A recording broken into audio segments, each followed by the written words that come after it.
नमस्कार। आज हम introduction, scope and application of bio statistics के बारे में बात करेंगे।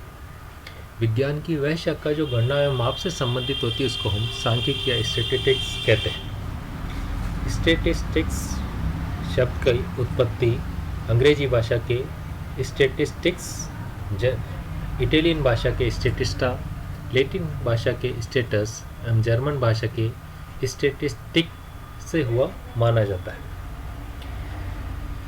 आज के समय में सांख्यिकी का अनुप्रयोग विज्ञान के हर क्षेत्र में किया जाता है।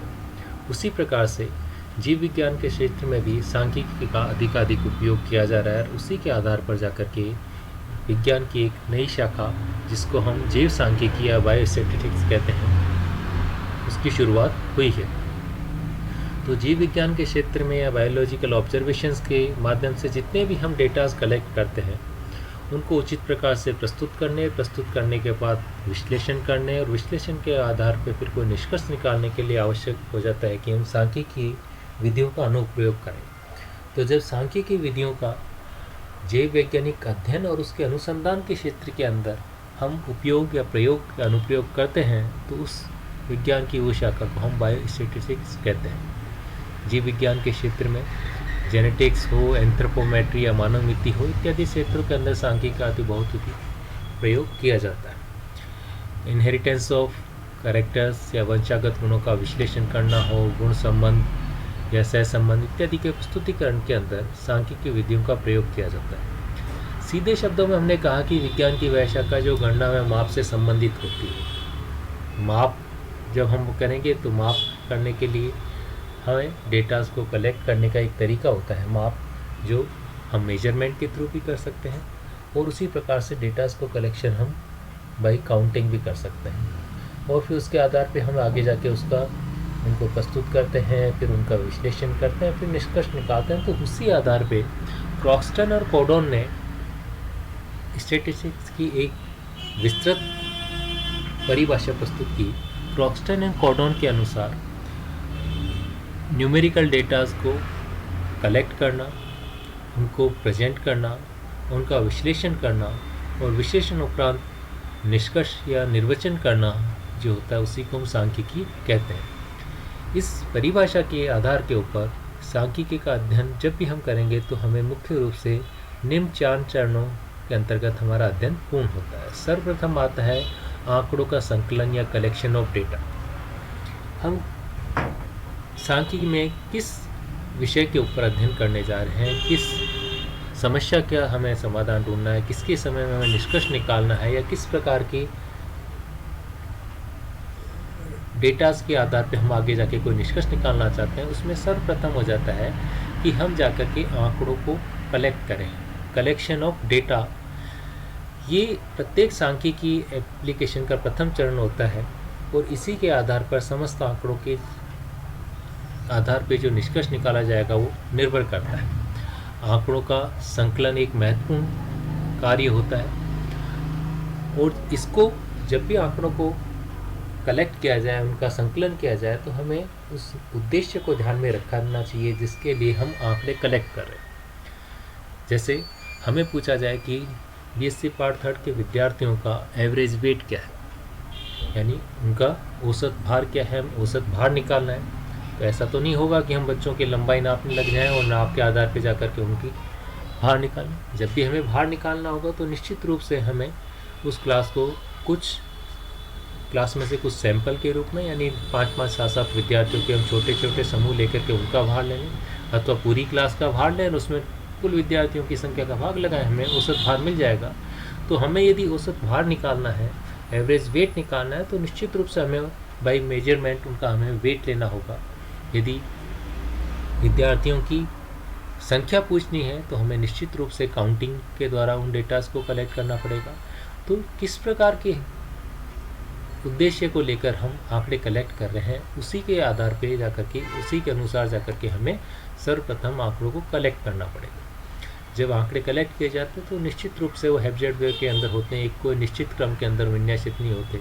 जैसे हमने विद्यार्थियों का भार लिया, हो सकता है एक बच्चे का भार 25 किलो हो, एक का 50 किलो हो, एक का 36 किलो, एक का 32 किलो, तो उनको इस प्रकार से क्रम में लिखने के बजाय यदि हम आंकड़ों को एक निश्चित बढ़ते हुए या घटते हुए क्रम में लिखें तो उसका एक प्रस्तुतिकरण अच्छा हो जाता है। तो इसी उद्देश्य को ध्यान में रखते हुए वो सांख्यिकी के अंदर हम आगे जा कर के तीसरे और चौथे चरण को भली भांति कर सकें, उससे पूर्व द्वितीय चरण के अंदर एक संकलित किए गए आंकड़ों का प्रस्तुतिकरण आवश्यक हो जाता है। और प्रेजेंटेशन ऑफ डेटा ही सांख्यिकी अध्ययन का दूसरा चरण होता है।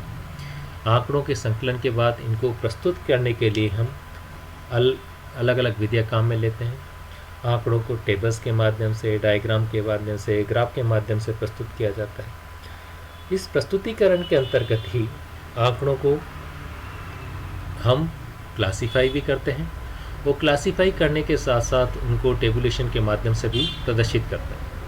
आंकड़ों को जब कलेक्ट कर लिया जाता है तो संकलन के पश्चात उन आंकड़ों के उचित प्रस्तुतिकरण और विवेचन हेतु ये आवश्यकता हो जाती है कि आंकड़ों को समानता अथवा असमानता के आधार पर हम उपयुक्त वर्गों के अंदर विभक्त कर लें। जैसे हमने बच्चों का वेट लिया है तो 30 से 40 किलो, 40 से 50, 50 से 60, इस प्रकार की हम श्रेणियाँ बना लेते हैं। और इसी प्रकार से दूसरे स्टैटिकल एनालिसिस में भी जो आंकड़े कलेक्ट किए जाते हैं उनको समानता असमानता के आधार पर उचित वर्गों में विभक्त किया जाना ज़्यादा उचित होता है। तो ये आंकड़ों का वर्गीकरण कहलाता है। और तुलनात्मक अध्ययन हेतु भी यह क्रिया आवश्यक मानी जाती है।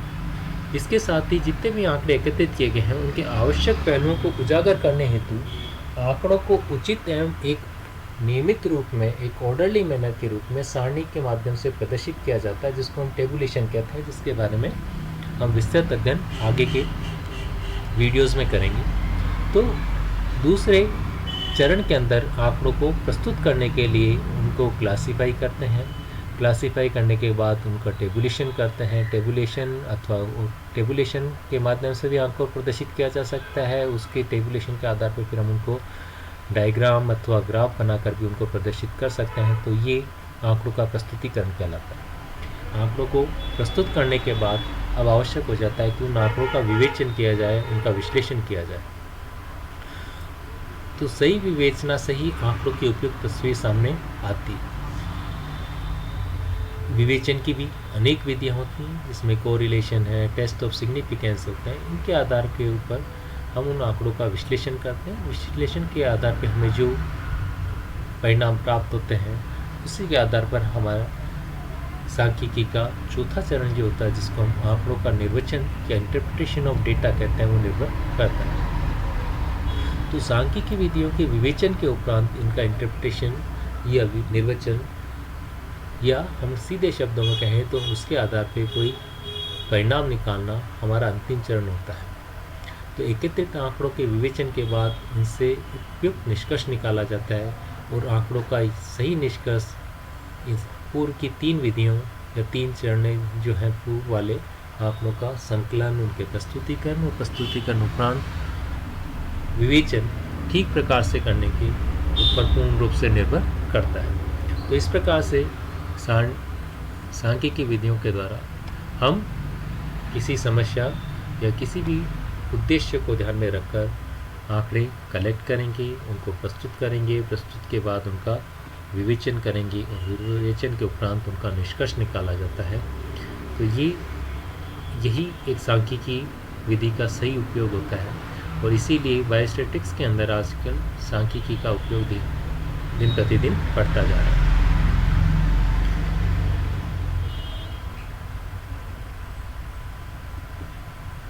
अब हम बात करते हैं सांख्यिकी के क्या महत्व हैं और उसके क्या कार्य हैं। तो सबसे पहला आता है expression of facts in numerical form.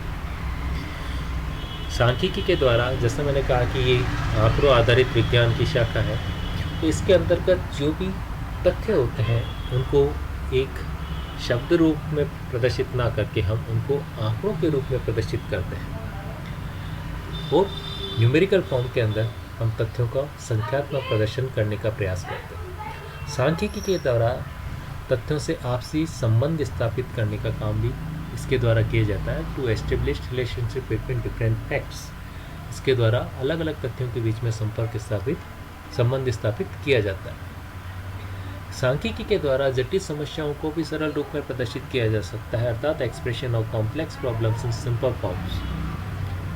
हम यदि तथ्यात्मक रूप से कोई भी जानकारी एक सामान्य व्यक्ति के लिए कहें कि हिंदुस्तान की आबादी इतने प्रतिशत की दर से बढ़ रही है, तो हो सकता है कि एक लेमैन के लिए, एक सामान्य व्यक्ति के लिए उसको समझना संभव ना हो कि जाकर के वो 20 साल बाद हमारी आबादी कितनी हो जाएगी। तो इसकी जगह यदि हम जाकर के ग्राफ के माध्यम से दिखाएं कि आज की आबादी इतनी है, जिस गति से चल रही है, तो 2030 में आबादी इतनी हो जाए, दोनों के बीच में डिफरेंस देख करके वो एक सामान्य पुरुष भी समझ पाएगा कि जाकर के किस प्रकार से या किस गति से हमारी देश की आबादी बढ़ रही है। तो ये जटिल समस्याओं को भी सिंपल फॉर्म के अंदर समझाने में समर्थ होती है।